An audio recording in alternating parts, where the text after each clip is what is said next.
There's a man by the name of Captain William Swenson who recently was awarded the Congressional Medal of Honor for his actions on September 8th, 2009. On that day, a column of American and Afghan troops were making their way through a part of Afghanistan to help protect a group of government officials, a group of Afghan government officials who'd be meeting with some local village elders. The column came under ambush and was surrounded on three sides. And amongst many other things, Captain Swenson was recognized for running into live fire to rescue the wounded and pull out the dead. One of the people he rescued was a sergeant, and he and a comrade were making their way to a medevac helicopter. And what was remarkable about this day is, by sheer coincidence, one of the medevac medics happened to have a GoPro camera on his helmet and captured the whole scene on camera. It shows Captain Swenson and his comrade bringing this wounded soldier who'd received a gunshot to the neck. They put him in the helicopter, and then you see Captain Swenson bend over and give him a kiss before he turns around to rescue more. I saw this, and I thought to myself, where do people like that come from? What is that? That is some deep, deep emotion when you would want to do that. There's a love there. And I want to know, why is it that I don't have people that I work with like that? You know, in the military, they give medals to people who are willing to sacrifice themselves so that others may gain. In business, we give bonuses to people who are willing to sacrifice others so that we may gain. We have the back. Right? So I asked myself, where do people like this come from? And my initial conclusion was that they're just better people.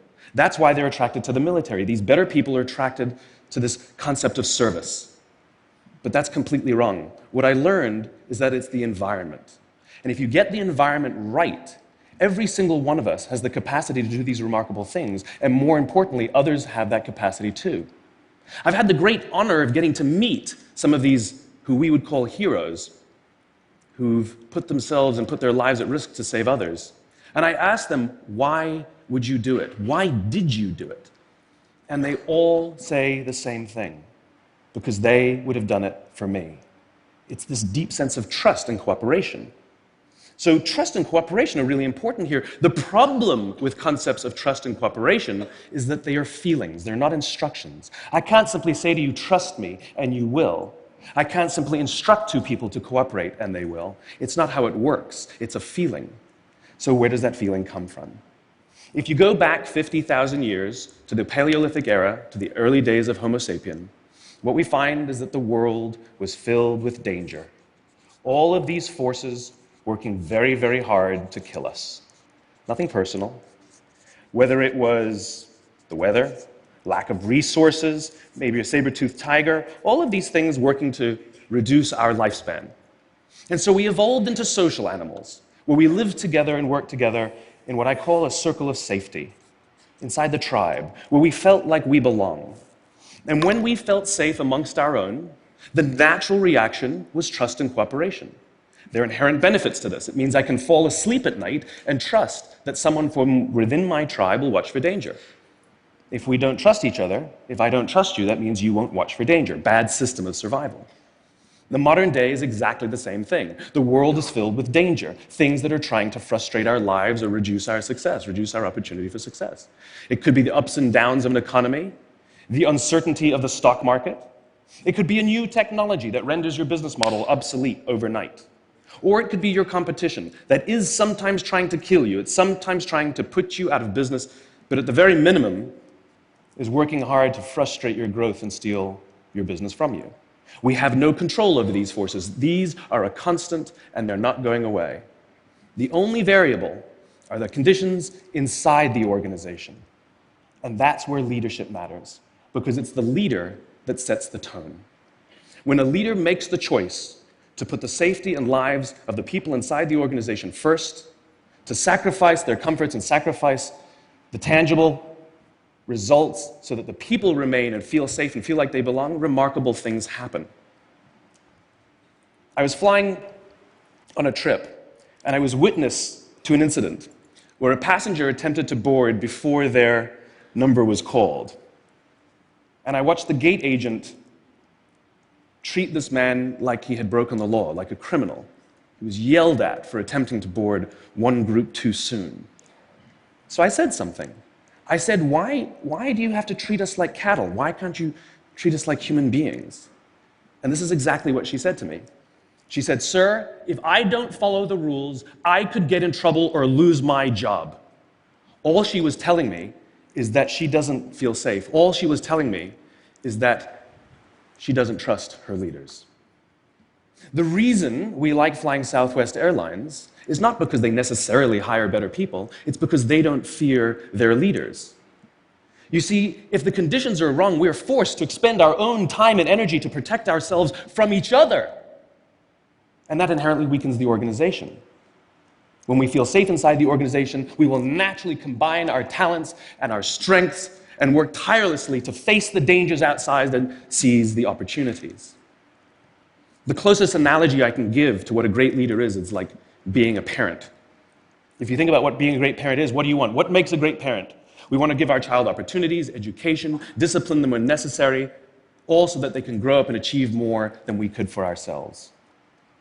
Great leaders want exactly the same thing. They want to provide their people opportunity, education, discipline when necessary, build their self-confidence, give them the opportunity to try and fail, all so that they could achieve more than we could ever imagine for ourselves. Charlie Kim, who's the CEO of a company called NextJump in New York City, a tech company, he makes the point that if you had hard times in your family, would you ever consider laying off one of your children? We would never do it. Then why do we consider laying off people inside our organization? Charlie implemented a policy of lifetime employment. If you get a job at NextJump, you cannot get fired for performance issues. In fact, if you have issues, they will coach you and they will give you support, just like we would with one of our children who happens to come home with a C from school.